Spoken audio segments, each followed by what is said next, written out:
Hello guys, এই যে দেখেন অনেক গরিব অনেক অসহায়।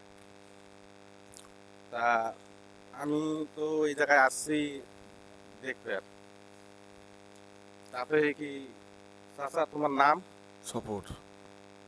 তারপর কি এই জায়গায় বাড়ি? হ্যাঁ, এই জায়গায় বাড়ি। তাহলে তোমরা কি করি, কি কাজ করেন?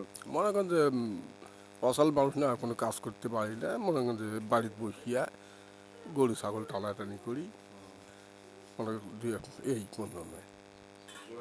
গরু কয়টা আছে? গরু মনে করেন যে 2টা। ছাগল? ছাগল তো নাই।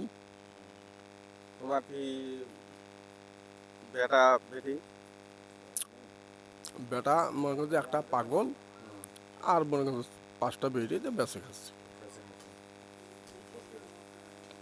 তাতে কি এখন কি আগের চেয়ে ভালো আছেন না কি একটু খারাপ আছেন? এখন বেডি বাস্তি বেঁচে খায়, মনে করেন যে খারাপই হয়ে গেছি। এখন আর ভাল করে। তো যাই হোক গাইস, শুনলেন তো সব কথা।